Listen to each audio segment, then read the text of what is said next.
Alright, back here with the Shadow of the Eagle. I'm playing Alcaniz, 1809. This was from the Alea Spanish Wargame Magazine Special Edition number 1, I believe. This was from the early 90s, or mid-90s. Shouldn't have said anything. 94, okay. Alright. So what I'm showing here is cavalry charges. So what I did last, this is Vatier's formation, which by the way, this is another thing that I can show. I'm going to show this. Vatier, I don't remember where they started, but okay, I'm still going to show this, but I need to see the formation. Vatier has the 4th Hussars. Here's Vatier here. Commander, okay, he's got the 4th Hussars right there. On top, he should have the 13th something. I'm not sure what that Spanish abbreviation is. The 13th, okay, that's 13th right there. And he should have the Vistula Lancers. Alright, that's there, okay. That's what I thought. I thought he had 3 units. So, and the Vistula Lance, no, the 13th should be heavy, and they are heavy. I'm looking at the historical article, which looks very good, even though it's in Spanish, but it looks really, really good. I wish I could read it all easily. Okay, but looking at the order of battle here, they should be heavy, and in game terms they are. I know it's heavy because it has the 3 dots in the lower left there, so this is heavy cavalry. 2 dots is medium, and 1 dot is light. So Vatier has a light 4th Hussars, which is a regiment. Again, I'm looking, you don't see that on the markers, but on the order of battle in the historical article, it's a regiment of heavy cavalry, and a company, which is, or is that a squadron? No, I don't think it's a squadron. So it's a, well, historically speaking, I don't know, but in modern NATO terms, comparable to a company, which, yeah, okay, strength 1. I was trying to see how I could tell the difference. It's a strength 1. So that corresponds.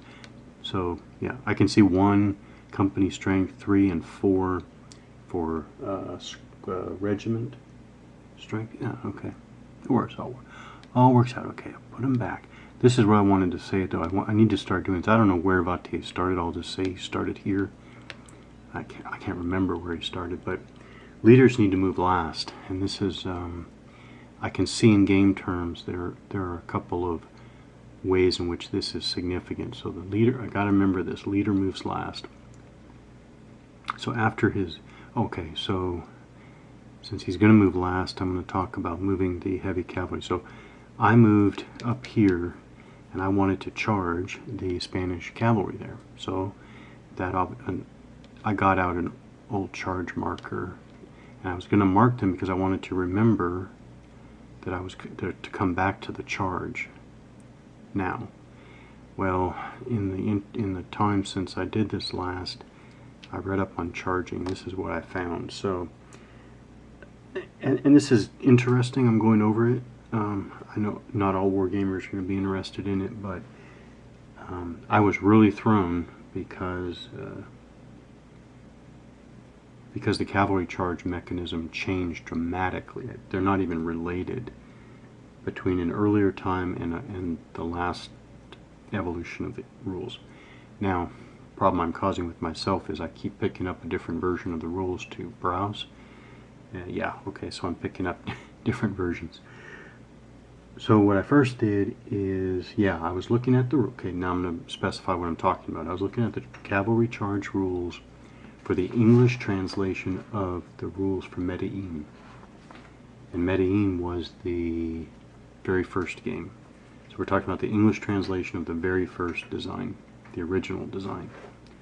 This says attacking cavalry may announce, it's not very long, it's actually just a few sentence paragraph. That's it for cavalry charges. Attacking cavalry may announce that they are charging.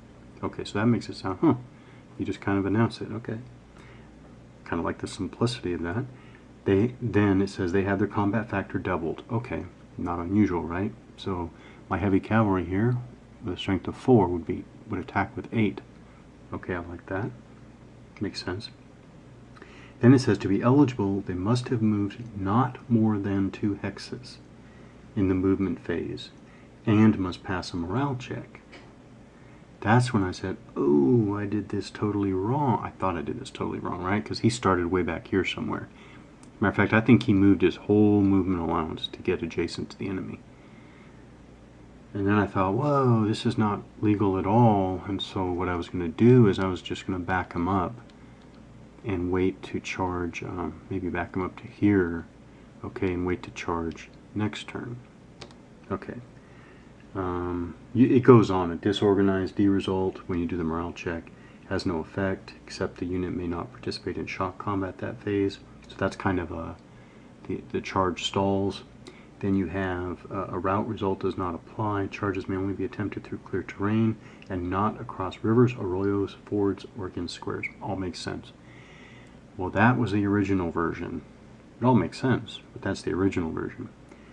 Then, at another point, I was browsing the Bylan rules. Bylan is the newest version that I have, and the newest version that I'm aware of. Well, I saw a totally different procedure. So here, there's more text. If only cavalry units are the attackers, and by the way, I'm going to go by the Bylan rules. As much as I like the simplicity of the Medellin rules, I'm going to try to keep myself consistent with Bylan rules, because I've read places that it is the newer version as by the designer's intent. Okay. Here it says if only cavalry units are the attackers in a shock attack, the player can declare a charge and double the combat factors of the cavalry units. Okay, that's similar to the original one, just it's different wording. It's a little bit more complete, actually. Procedure. The cavalry units designate an enemy unit as the target of the charge prior to movement. We didn't have that before. So that means that back here, when the unit started, by the way, this is going to be a legal charge, so I'll just go through the procedure now. The new procedure does allow this, unlike the old procedure.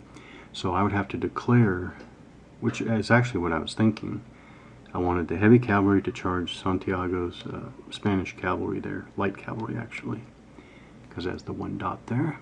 Okay, so I declare the target. Okay, next, the unit that is the charge target must be at least 2 hexes from the charging cavalry unit. What that means is you can't charge adjacent. You can't charge a target that's adjacent. Then it says the last 2 hexes of the charge movement must be in a straight line, and they are. So he moves, boom, boom, boom, boom. The last 2 hexes are in a straight line towards the target. When the charging units are moved adjacent to the target, all units must have a morale check. So now we do the morale check. So then I would do a morale check, and then it's similar. An R or, but it's not the same. An R or D result delays the shock attack, and the affected cavalry unit immediately retreats 2 hexes towards its base. So it recoils, so to speak. And then the effects of the D or R result are applied. The cavalry units passing the morale check must then charge. And then you have some restrictions. There's clear terrain, makes sense. Cannot be through these different impediments like towns, woods, hexsides, with streams, blah, blah, blah. Moderate or impassable sloping terrain. Disorganized cavalry units cannot participate in charge. So it adds a lot more detail than before. That's for sure.